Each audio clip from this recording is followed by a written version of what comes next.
was born to super rich parents who were extremely competitive. They wanted to be the best at everything and would include me and my sister Olivia in the race to prove the world how great our family was. You're both learning to play the piano. Be ready by next week. The one who plays the best will go on a yacht while the other stays home. Got it? Yacht? It's boring. I'd rather stay home and write poems and stuff. Poems? Are you trying to give me a heart attack or something? Why can't you develop better taste like your sister? Perhaps focus a bit on playing chess? Or perhaps ballet if you want to go all artistic. Ugh, never mind. I'm sure Olivia's the one who's going to win the yacht trip anyway. Well, in my mom's eyes, I was never good at anything. My parents barely noticed me. But Olivia, oh, she was Miss Perfect and the most annoying. And for some reason, her life's mission was to always remind me that she was better than me. Come on, Mom. It wasn't like Freya ever had a chance against me. Tell me, dear sister, why are you like this? The only one I was close to was my grandma, who always encouraged me to do whatever made me happy. Grandma always wore a beautiful bracelet that jingled that her grandma gave her when she was a kid. She always told me how it brought her good luck and promised to give it to me one day. Once when I was 12, Mom and Dad wanted Olivia to participate in a chess competition, just because Dad's business rival's son was participating too. Olivia, I need you to win this one. There is no other option. We want to teach that guy a lesson. Our family is the champion of this town. I could have asked Freya, but you can't count on her. I know. Don't worry, Mom. I got it.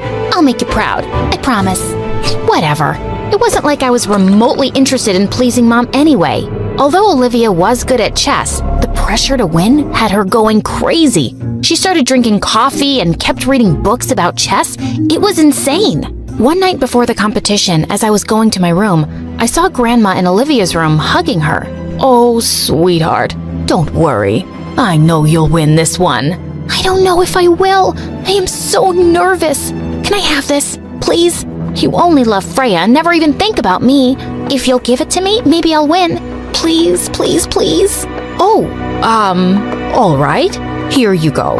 As Grandma gave the bracelet to Olivia, I felt green with jealousy. How could Olivia get the one thing that Grandma promised to give me? She can't always win. So later that night, I sneaked into Olivia's room and threw the bracelet out of the window so no one could find it. In the morning, I woke up to find Olivia running around the house trying to find the bracelet. When she couldn't, she had to go to the competition without it. Later when she returned, I learned that she had lost. Mom and Dad were furious, but Olivia was more worried about losing Grandma's bracelet. She thought she was now jinxed because of losing it. And it made me feel terrible. I had always thought I was above all of the jealousy and competitiveness, but I wasn't. I was just like Mom, Dad, and Olivia. Maybe worse for throwing away Grandma's precious bracelet.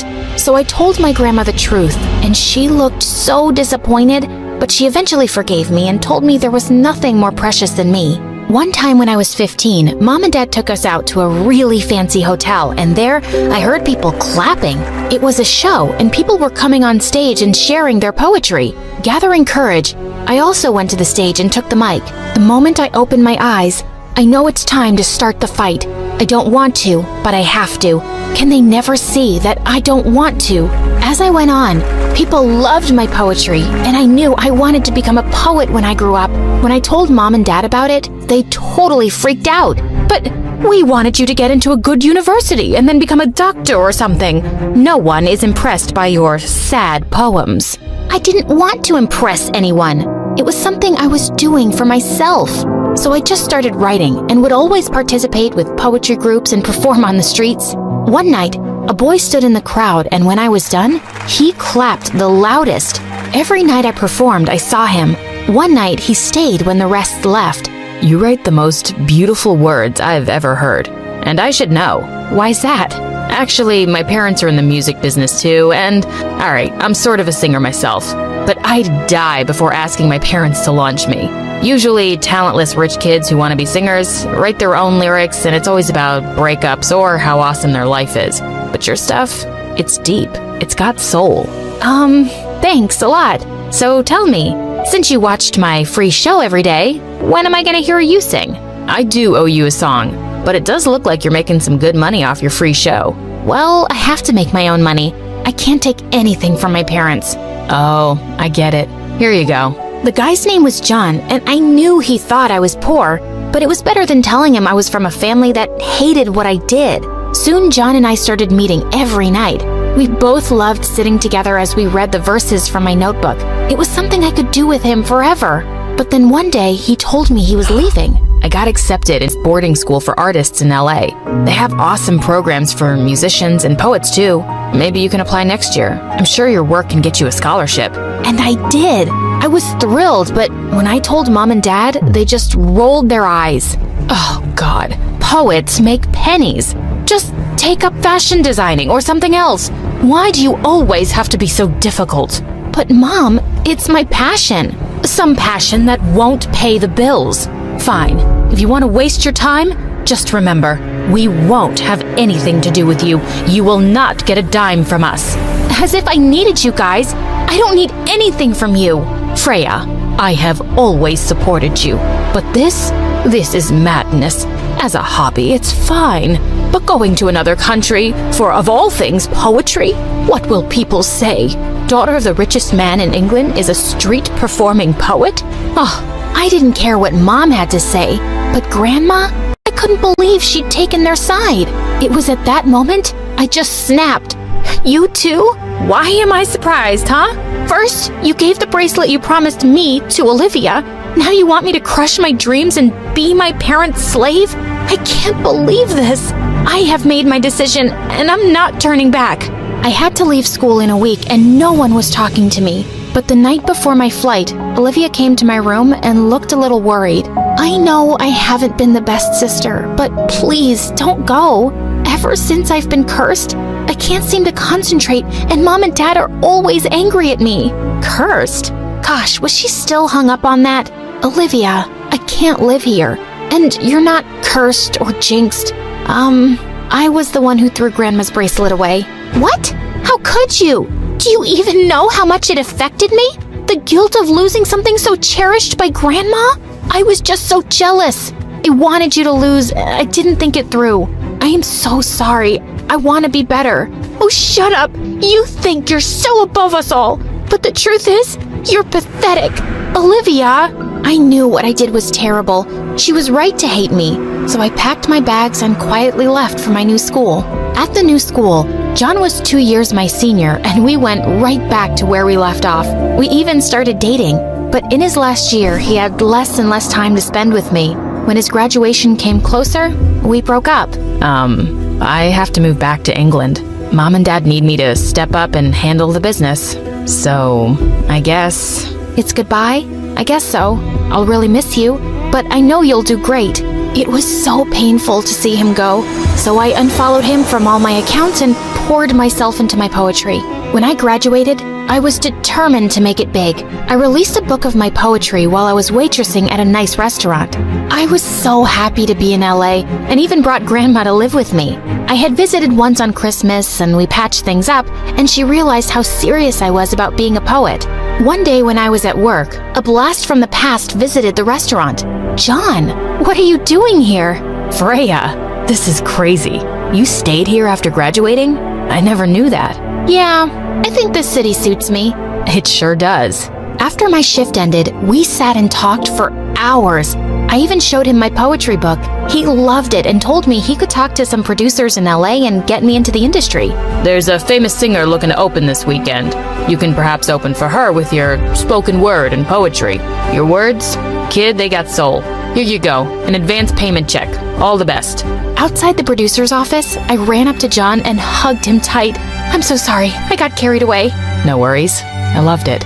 Saying that, he leaned in and kissed me, and I felt my heart somersault.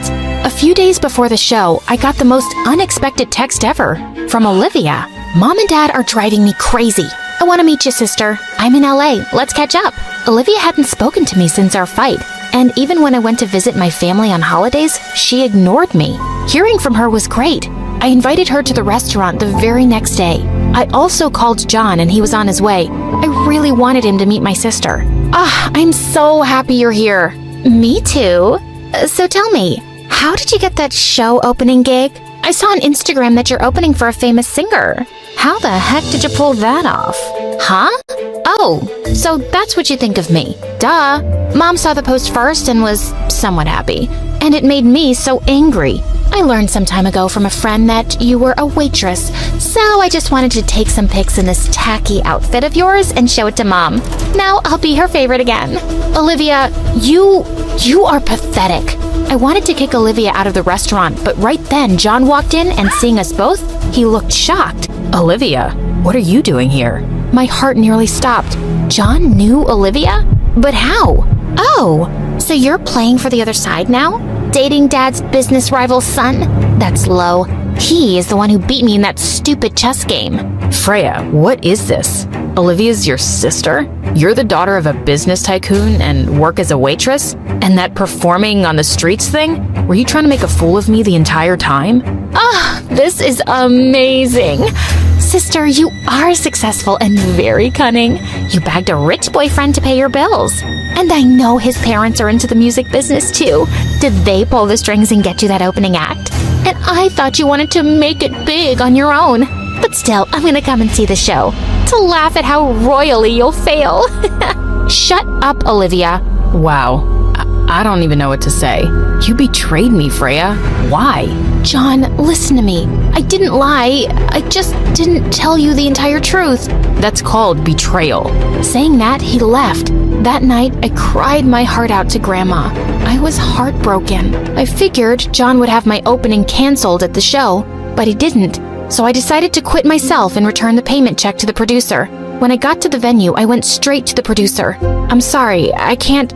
She can't wait to go on. Right, Freya? John was here with Grandma. What are you doing? Your grandma contacted me and explained everything. Freya, I realize you never lied to me.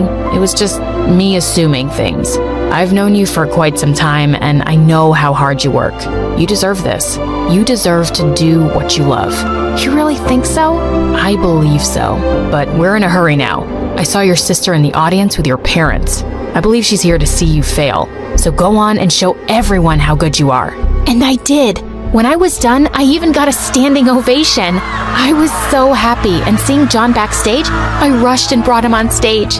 Let's do it like old times. You and me together. My words, your voice. Yeah, let's do it. It went amazingly well. When the show ended, Olivia and my parents found me.